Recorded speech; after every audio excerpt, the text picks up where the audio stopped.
Eve's Diary, translated from the original manuscript. By Mark Twain. Saturday. I am almost a whole day old now. I arrived yesterday. That is, as it seems to me. And it must be so, for if there was a day before yesterday I was not there when it happened, or I should remember it. It could be, of course, that it did happen, and that I was not noticing. Very well. I will be very watchful now, and if any day before yesterday's happen, I will make a note of it. It will be best to start right, and not let the record get confused, for some instinct tells me that these details are going to be important to the historian some day. For I feel like an experiment. I feel exactly like an experiment. It would be impossible for a person to feel more like an experiment than I do, and so I am coming to feel convinced that that is what I am, an experiment, just an experiment, and nothing more. Then, if I am an experiment, am I the whole of it? No, I think not. I think the rest of it is part of it. I am the main part of it, but I think the rest of it has its share in the matter. Is my position assured, or do I have to watch it and take care of it? The latter, perhaps. Some instinct tells me that eternal vigilance is the price of supremacy. That is a good phrase, I think, for one so young. Everything looks better today than it did yesterday. In the rush of finishing up yesterday, the mountains were left in a ragged condition, and some of the plains were so cluttered with rubbish and remnants that the aspects were quite distressing. Noble and beautiful works of art should not be subjected to haste, and this majestic new world is indeed a most noble and beautiful work, and certainly marvelously near to being perfect, notwithstanding the shortness of the time. There are too many stars in some places, and not enough in others, but that can be remedied presently, no doubt. The moon got loose last night, and slid down and fell out of the scheme, a very great loss. It breaks my heart to think of it. There isn't another thing among the ornaments and decorations that is comparable to it for beauty and finish. It should have been fastened better. If we can only get it back again. But of course there is no telling where it went to. And besides, whoever gets it will hide it. I know it because I would do it myself. I believe I can be honest in all other matters, but I already begin to realize that the core and center of my nature is love of the beautiful, a passion for the beautiful, and that it would not be safe to trust me with a moon that belonged to another person, and that person didn't know I had it. I could give up a moon that I found in the daytime, because I should be afraid some one was looking, but if I found it in the dark, I am sure I should find some kind of an excuse for not saying anything about it. For I do love moons. They are so pretty and so romantic. I wish we had 5 or 6. I would never go to bed. I should never get tired lying on the moss bank and looking up at them. Stars are good, too. I wish I could get some to put in my hair, but I suppose I never can. You would be surprised to find how far off they are, for they do not look it. When they first showed, last night, I tried to knock some down with a pole, but it didn't reach, which astonished me. Then I tried clods till I was all tired out, but I never got one. It was because I am left-handed and cannot throw good. Even when I aimed at the one I wasn't after I couldn't hit the other one, though I did make some close shots, for I saw the black blot of the clod sail right into the midst of the golden clusters 40 or 50 times, just barely missing them, and if I could have held out a little longer, maybe I could have got one. So I cried a little, which was natural, I suppose, for one of my age, and after I was rested I got a basket and started for a place on the extreme rim of the circle, where the stars were close to the ground, and I could get them with my hands, which would be better, anyway, because I could gather them tenderly then, and not break them. But it was farther than I thought, and at last I had to give it up. I was so tired I couldn't drag my feet another step, and besides, they were sore and hurt me very much. I couldn't get back home. It was too far and turning cold, but I found some tigers and nestled in among them, and was most adorably comfortable, and their breath was sweet and pleasant, because they live on strawberries. I had never seen a tiger before, but I knew them in a minute by the stripes. If I could have one of those skins, it would make a lovely gown. Today I am getting better ideas about distances. I was so eager to get hold of every pretty thing that I giddily grabbed for it, sometimes when it was too far off, and sometimes when it was but 6 inches away but seemed a foot, alas, with thorns between. I learned a lesson. Also I made an axiom, all out of my own head, my very first one: "The scratched experiment shuns the thorn." I think it is a very good one for one so young. I followed the other experiment around yesterday afternoon, at a distance, to see what it might be for, if I could, but I was not able to make out. I think it is a man. I had never seen a man, but it looked like one, and I feel sure that that is what it is. I realize that I feel more curiosity about it than about any of the other reptiles. If it is a reptile, and I suppose it is, for it has frowsy hair and blue eyes, and looks like a reptile. It has no hips. It tapers like a carrot. When it stands, it spreads itself apart like a derrick. So I think it is a reptile, though it may be architecture. I was afraid of it at first, and started to run every time it turned around, for I thought it was going to chase me. But by and by I found it was only trying to get away, so after that I was not timid any more, but tracked it along several hours, about 20 yards behind, which made it nervous and unhappy. At last it was a good deal worried and climbed a tree. I waited a long while, then gave it up and went home. Today the same thing over. I've got it up the tree again. Sunday. It is up there yet, resting apparently, but that is a subterfuge. Sunday isn't the day of rest. Saturday is appointed for that. It looks to me like a creature that is more interested in resting than in anything else. It would tire me to rest so much. It tires me just to sit around and watch the tree. I do wonder what it is for. I never see it do anything. They returned the moon last night, and I was so happy. I think it is very honest of them. It slid down and fell off again, but I was not distressed. There is no need to worry when one has that kind of neighbors. They will fetch it back. I wish I could do something to show my appreciation. I would like to send them some stars, for we have more than we can use. I mean I, not we, for I can see that the reptile cares nothing for such things. It has low tastes and is not kind.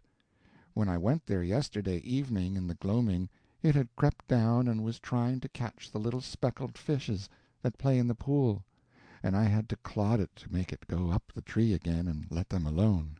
I wonder if that is what it is for. Hasn't it any heart? Hasn't it any compassion for those little creatures? Can it be that it was designed and manufactured for such ungentle work? It has the look of it. One of the clods took it back of the ear, and it used language. It gave me a thrill, for it was the first time I had ever heard speech, except my own.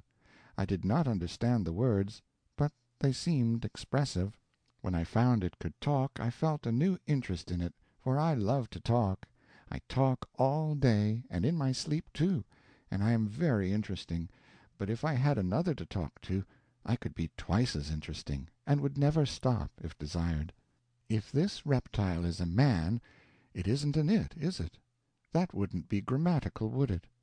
I think it would be he. I think so. In that case one would parse it thus: nominative, he; dative, him; possessive, his'n. Well, I will consider it a man and call it he until it turns out to be something else. This will be handier than having so many uncertainties. Next week Sunday. All the week I tagged around after him and tried to get acquainted. I had to do the talking because he was shy, but I didn't mind it. He seemed pleased to have me around, and I used the sociable "we" a good deal because it seemed to flatter him to be included. Wednesday. We are getting along very well indeed now, and getting better and better acquainted. He does not try to avoid me any more, which is a good sign, and shows that he likes to have me with him. That pleases me, and I study to be useful to him in every way I can, so as to increase his regard. During the last day or two I have taken all the work of naming things off his hands, and this has been a great relief to him, for he has no gift in that line, and is evidently very grateful. He can't think of a rational name to save him, but I do not let him see that I am aware of his defect. Whenever a new creature comes along, I name it before he has time to expose himself by an awkward silence. In this way I have saved him many embarrassments. I have no defect like this. The minute I set eyes on an animal I know what it is. I don't have to reflect a moment.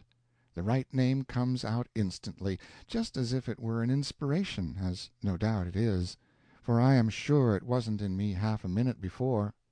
I seem to know just by the shape of the creature and the way it acts what animal it is. When the dodo came along he thought it was a wildcat. I saw it in his eye. But I saved him, and I was careful not to do it in a way that could hurt his pride. I just spoke up in a quite natural way of pleasing surprise, and not as if I was dreaming of conveying information, and said, "Well, I do declare if there isn't the dodo!" I explained, without seeming to be explaining, how I know it for a dodo, and although I thought maybe he was a little piqued that I knew the creature when he didn't, it was quite evident that he admired me. That was very agreeable, and I thought of it more than once with gratification before I slept. How little a thing can make us happy when we feel that we have earned it. Thursday. My first sorrow. Yesterday he avoided me and seemed to wish I would not talk to him. I could not believe it, and thought there was some mistake, for I loved to be with him, and loved to hear him talk, and so how could it be that he could feel unkind toward me when I had not done anything? But at last it seemed true, so I went away and sat lonely in the place where I first saw him the morning that we were made, and I did not know what he was, and was indifferent about him. But now it was a mournful place, and every little thing spoke of him, and my heart was very sore. I did not know why very clearly, for it was a new feeling. I had not experienced it before, and it was all a mystery, and I could not make it out. But when night came I could not bear the lonesomeness, and went to the new shelter which he has built, to ask him what I had done that was wrong, and how I could mend it and get back his kindness again. But he put me out in the rain, and it was my first sorrow. Sunday. It is pleasant again now, and I am happy. But those were heavy days. I do not think of them when I can help it. I tried to get him some of those apples, but I cannot learn to throw straight. I failed, but I think the good intention pleased him. They are forbidden, and he says I shall come to harm. But so I come to harm through pleasing him, why shall I care for that harm? Monday. This morning I told him my name, hoping it would interest him, but he did not care for it. It is strange. If he should tell me his name I would care. I think it would be pleasanter in my ears than any other sound. He talks very little. Perhaps it is because he is not bright, and is sensitive about it and wishes to conceal it. It is such a pity that he should feel so, for brightness is nothing. It is in the heart that the values lie. I wish I could make him understand that a loving good heart is riches, and riches enough, and that without it intellect is poverty. Although he talks so little, he has quite a considerable vocabulary. This morning he used a surprisingly good word. He evidently recognized himself that it was a good one, for he worked it in twice afterward, casually. It was good casual art. Still it showed that he possesses a certain quality of perception. Without a doubt that seed can be made to grow, if cultivated. Where did he get that word? I do not think I have ever used it. No, he took no interest in my name. I tried to hide my disappointment, but I suppose I did not succeed. I went away and sat on the moss bank with my feet in the water. It is where I go when I hunger for companionship, some one to look at, some one to talk to. It is not enough, that lovely white body painted there in the pool, but it is something, and something is better than utter loneliness. It talks when I talk. It is sad when I am sad. It comforts me with its sympathy. It says, "Do not be downhearted, you poor friendless girl. I will be your friend." It is a good friend to me, and my only one. It is my sister. That first time that she forsook me, I shall never forget that, never, never. My heart was lead in my body. I said, "She was all I had, and now she is gone." In my despair I said, "Break, my heart, I cannot bear my life any more," and hid my face in my hands, and there was no solace for me. And when I took them away, after a little, there she was again, white and shining and beautiful, and I sprang into her arms. That was perfect happiness. I had known happiness before, but it was not like this, which was ecstasy. I never doubted her afterward. Sometimes she stayed away, maybe an hour, maybe almost the whole day, but I waited and did not doubt. I said, "She is busy, or she is gone on a journey, but she will come." And it was so. She always did. At night she would not come if it was dark, for she was a timid little thing, but if there was a moon she would come. I am not afraid of the dark, but she is younger than I am. She was born after I was. Many and many are the visits I have paid her. She is my comfort and my refuge when my life is hard, and it is mainly that. Tuesday. All the morning I was at work improving the estate, and I purposely kept away from him in the hope that he would get lonely and come. But he did not. At noon I stopped for the day and took my recreation by flitting all about with the bees and the butterflies, and reveling in the flowers, those beautiful creatures that catch the smile of God out of the sky and preserve it. I gathered them and made them into wreaths and garlands, and clothed myself in them while I ate my luncheon, apples, of course.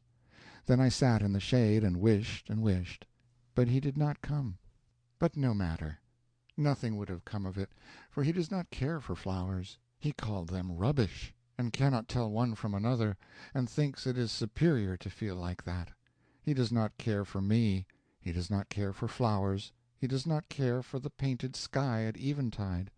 Is there anything he does care for, except building shacks to coop himself up in from the good clean rain, and thumping the melons, and sampling the grapes, and fingering the fruit on the trees, to see how those properties are coming along? I laid a dry stick on the ground and tried to bore a hole in it with another one, in order to carry out a scheme that I had, and soon I got an awful fright. A thin, transparent, bluish film rose out of the hole, and I dropped everything and ran. I thought it was a spirit, and I was so frightened. But I looked back, and it was not coming, so I leaned against a rock and rested and panted, and let my limbs go on trembling until they got steady again. Then I crept warily back, alert, watching, and ready to fly if there was occasion. And when I was come near, I parted the branches of a rose-bush and peeped through, wishing the man was about, I was looking so cunning and pretty. But the sprite was gone. I went there, and there was a pinch of delicate pink dust in the hole. I put my finger in to feel it, and said, "Ouch!" and took it out again. It was a cruel pain.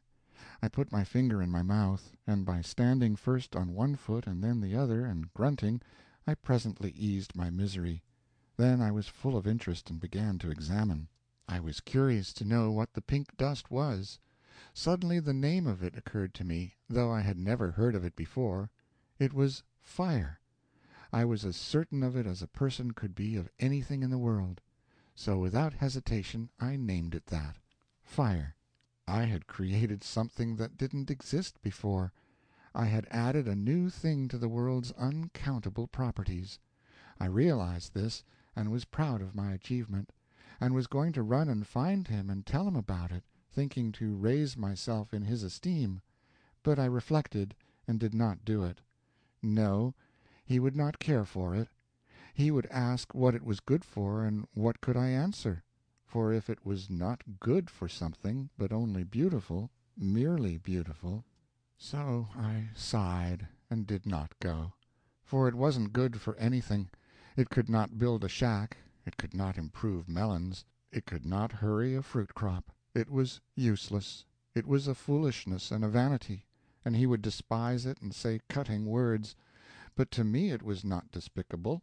I said, "Oh, you fire, I love you, you dainty pink creature, for you are beautiful, and that is enough," and was going to gather it to my breast, but refrained.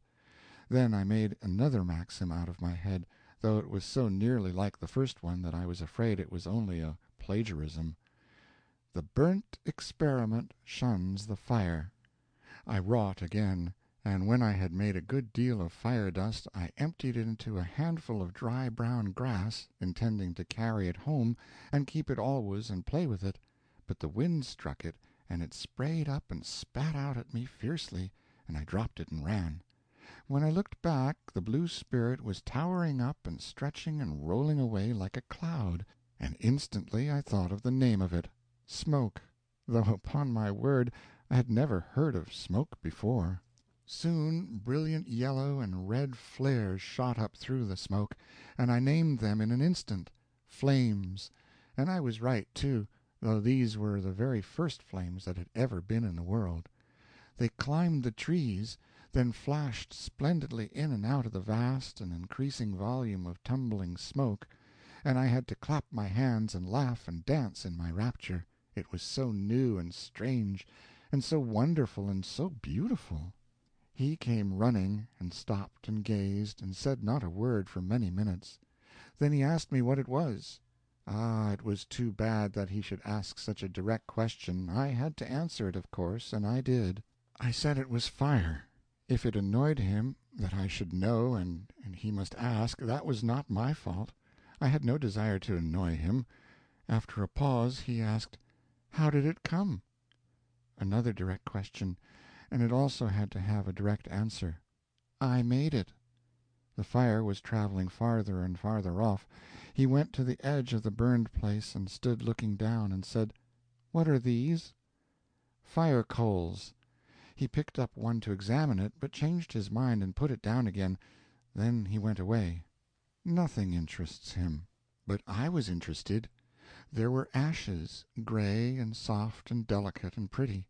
I knew what they were at once. And the embers. I knew the embers, too.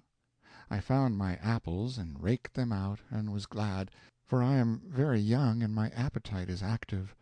But I was disappointed. They were all burst open and spoiled. Spoiled, apparently. But it was not so. They were better than raw ones. Fire is beautiful. Some day it will be useful, I think. Friday. I saw him again, for a moment, last Monday at nightfall, but only for a moment. I was hoping he would praise me for trying to improve the estate, for I had meant well and had worked hard. But he was not pleased, and turned away, and left me. He was also displeased on another account. I tried once more to persuade him to stop going over the falls. That was because the fire had revealed to me a new passion, quite new, and distinctly different from love, grief, and those others which I had already discovered. Fear. And it is horrible. I wish I had never discovered it. It gives me dark moments. It spoils my happiness. It makes me shiver and tremble and shudder. But I could not persuade him, for he has not discovered fear yet, and so he cannot understand me. Extract from Adam's diary. Perhaps I ought to remember that she is very young, a mere girl, and make allowances. She is all interest, eagerness, vivacity. The world is to her a charm, a wonder, a mystery, a joy. She can't speak for delight when she finds a new flower. She must pet it and caress it and smell it and talk to it, and pour out endearing names upon it. And she is color mad. Brown rocks, yellow sand, gray moss, green foliage, blue sky, the pearl of the dawn, the purple shadows on the mountains, the golden islands floating in crimson seas at sunset, the pallid moon sailing through the shredded cloud-rack, the star-jewels glittering in the wastes of space. None of them is of any practical value so far as I can see, but because they have color and majesty, that is enough for her, and she loses her mind over them. If she could quiet down and keep still a couple of minutes at a time, it would be a reposeful spectacle. In that case I think I could enjoy looking at her. Indeed, I am sure I could, for I am coming to realize that she is a quite remarkably comely creature, lithe, slender, trim, rounded, shapely, nimble, graceful. And once, when she was standing marble-white and sun-drenched on a boulder, with her young head tilted back and her hand shading her eyes, watching the flight of a bird in the sky, I recognized that she was beautiful. Monday noon. If there is anything on the planet that she is not interested in, it is not in my list. There are animals that I am indifferent to, but it is not so with her. She has no discrimination. She takes to all of them. She thinks they are all treasures. Every new one is welcome. When the mighty brontosaurus came striding into camp, she regarded it as an acquisition. I considered it a calamity. That is a good sample of the lack of harmony that prevails in our views of things. She wanted to domesticate it. I wanted to make it a present of the homestead and move out. She believed it could be tamed by kind treatment and would be a good pet. I said a pet 21 feet high and 84 feet long would be no proper thing to have about the place, because even with the best intentions and without meaning any harm, it could sit down on the house and mash it, for any one could see by the look of its eye that it was absent-minded. Still, her heart was set upon having that monster, and she couldn't give it up. She thought she could start a dairy with it, and wanted me to help milk it, but I wouldn't. It was too risky. The sex wasn't right, and we hadn't any ladder anyway. Then she wanted to ride it, and look at the scenery. 30 or 40 feet of its tail was lying on the ground like a fallen tree, and she thought she could climb it, but she was mistaken. When she got to the steep place it was too slick, and down she came, and would have hurt herself but for me. Was she satisfied now? No, nothing ever satisfies her but demonstration. Untested theories are not in her line, and she won't have them. It is the right spirit, I concede it. It attracts me. I feel the influence of it. If I were with her more, I think I should take it up myself. Well, she had one theory remaining about this colossus. She thought that if we could tame it and make him friendly, we could stand in the river and use him for a bridge. It turned out that he was already plenty tame enough, at least as far as she was concerned, so she tried her theory, but it failed. Every time she got him properly placed in the river and went ashore to cross over him, he came out and followed her around like a pet mountain, like the other animals. They all do that. Tuesday, Wednesday, Thursday, and today, all without seeing him. It is a long time to be alone. Still, it is better to be alone than unwelcome. Friday. I had to have company. I was made for it, I think, so I made friends with the animals. They are just charming, and they have the kindest disposition and the politest ways. They never look sour. They never let you feel that you are intruding. They smile at you and wag their tail, if they've got one, and they are always ready for a romp or an excursion or anything you want to propose. I think they are perfect gentlemen. All these days we have had such good times, and it hasn't been lonesome for me, ever. Lonesome? No, I should say not. Why, there's always a swarm of them around, sometimes as much as 4 or 5 acres. You can't count them. And when you stand on a rock in the midst and look out over the furry expanse, it is so mottled and splashed and gay with color and frisking sheen and sun-flash, and so rippled with stripes, that you might think it was a lake, only you know it isn't. And there's storms of sociable birds, and hurricanes of whirring wings, and when the sun strikes all that feathery commotion, you have a blazing up of all the colors you can think of, enough to put your eyes out. We have made long excursions, and I have seen a great deal of the world, almost all of it, I think, and so I am the first traveler, and the only one. When we are on the march, it is an imposing sight. There's nothing like it anywhere.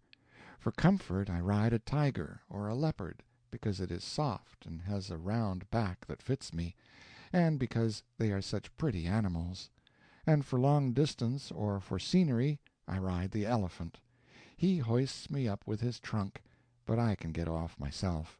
When we are ready to camp, he sits and I slide down the back way. The birds and animals are all friendly to each other, and there are no disputes about anything. They all talk, and they all talk to me, but it must be a foreign language, for I cannot make out a word they say. Yet they often understand me when I talk back, particularly the dog and the elephant. It makes me ashamed. It shows that they are brighter than I am, for I want to be the principal experiment myself, and I intend to be, too. I have learned a number of things, and am educated now, but I wasn't at first. I was ignorant at first. At first it used to vex me, because, with all my watching, I was never smart enough to be around when the water was running uphill. But now I do not mind it. I have experimented and experimented until now I know it never does run uphill, except in the dark. I know it does in the dark because the pool never goes dry, which it would, of course, if the water didn't come back in the night. It is best to prove things by actual experiment, then you know, whereas if you depend on guessing and supposing and conjecturing, you never get educated. Some things you can't find out, but you will never know you can't by guessing and supposing. No, you have to be patient and go on experimenting until you find out that you can't find out. And it is delightful to have it that way. It makes the world so interesting. If there wasn't anything to find out, it would be dull. Even trying to find out and not finding out is just as interesting as trying to find out and finding out, and I don't know but more so. The secret of the water was a treasure until I got it. Then the excitement all went away, and I recognized a sense of loss. By experiment I know that wood swims, and dry leaves, and feathers, and plenty of other things. Therefore, by all that cumulative evidence, you know that a rock will swim. But you have to put up with simply knowing it, for there isn't any way to prove it, up to now. But I shall find a way, then that excitement will go. Such things make me sad, because by and by when I have found out everything there won't be any more excitements, and I do love excitements so. The other night I couldn't sleep for thinking about it. At first I couldn't make out what I was made for, but now I think it was to search out the secrets of this wonderful world and be happy, and thank the Giver of it all for devising it. I think there are many things to learn yet, I hope so, and by economizing and not hurrying too fast, I think they will last weeks and weeks. I hope so. When you cast up a feather it sails away on the air and goes out of sight. Then you throw up a clod and it doesn't. It comes down every time. I have tried it, and it is always so. I wonder why it is. Of course it doesn't come down, but why should it seem to? I suppose it is an optical illusion. I mean, one of them is. I don't know which one. It may be the feather. It may be the clod. I can't prove which it is. I can only demonstrate that one or the other is a fake, and let a person take his choice. By watching, I know that the stars are not going to last. I have seen some of the best ones melt and run down the sky. Since one can melt, they can all melt. Since they can all melt, they can all melt the same night. That sorrow will come, I know it. I mean to sit up every night and look at them as long as I can keep awake, and I will impress those sparkling fields on my memory, so that by and by when they are taken away, I can by my fancy restore those lovely myriads to the black sky, and make them sparkle again, and double them by the blur of my tears. After the Fall. When I look back, the garden is a dream to me. It was beautiful, surpassingly beautiful, enchantingly beautiful, and now it is lost, and I shall not see it any more. The garden is lost, but I have found him, and am content. He loves me as well as he can. I love him with all the strength of my passionate nature, and this, I think, is proper to my youth and sex. If I ask myself why I love him, I find I do not know, and do not really much care to know. So I suppose that this kind of love is not a product of reasoning and statistics, like one's love for other reptiles and animals. I think that this must be so. I love certain birds because of their song, but I do not love Adam on account of his singing. No, it is not that. The more he sings, the more I do not get reconciled to it. Yet I ask him to sing because I wish to learn to like everything he is interested in. I am sure I can learn, because at first I could not stand it, and now I can. It sours the milk, but it doesn't matter. I can get used to that kind of milk. It is not on account of his brightness that I love him. No, it is not that. He is not to blame for his brightness, such as it is, for he did not make it himself. He is as God made him, and that is sufficient. There was a wise purpose in it, that I know. In time it will develop, though I think it will not be sudden. And besides, there is no hurry. He is well enough just as he is. It is not on account of his gracious and considerate ways and his delicacy that I love him. No, he has lacks in this regard, but he is well enough just so, and is improving. It is not on account of his industry that I love him. No, it is not that. I think he has it in him, and I do not know why he conceals it from me. It is my only pain. Otherwise he is frank and open with me now. I am sure he keeps nothing from me but this. It grieves me that he should have a secret from me, and sometimes it spoils my sleep, thinking of it, but I will put it out of my mind. It shall not trouble my happiness, which is otherwise full to overflowing. It is not on account of his education that I love him. No, it is not that. He is self-educated, and does really know a multitude of things, but they are not so. It is not on account of his chivalry that I love him. No, it is not that. He told on me, but I do not blame him. It is a peculiarity of sex, I think, and he did not make his sex. Of course, I would not have told on him. I would have perished first. But that is a peculiarity of sex, too, and I do not take credit for it, for I did not make my sex. Then why is it that I love him? Merely because he is masculine, I think. At bottom he is good, and I love him for that, but I could love him without it. If he should beat me and abuse me, I should go on loving him. I know it. It is a matter of sex, I think. He is strong and handsome, and I love him for that, and I admire him and am proud of him, but I could not love him without those qualities. If he were plain, I should love him. If he were a wreck, I should love him. And I would work for him, and slave over him, and pray for him, and watch by his bedside until I died. Yes, I think I love him merely because he is mine, and is masculine. There is no other reason, I suppose. And so I think it is as I first said, that this kind of love is not a product of reasonings and statistics. It just comes. None knows whence, and cannot explain itself, and doesn't need to. It is what I think.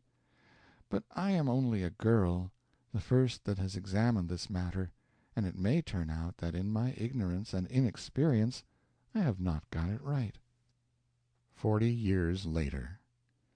It is my prayer, it is my longing, that we may pass from this life together, a longing which shall never perish from the earth, but shall have place in the heart of every wife that loves, until the end of time, and it shall be called by my name.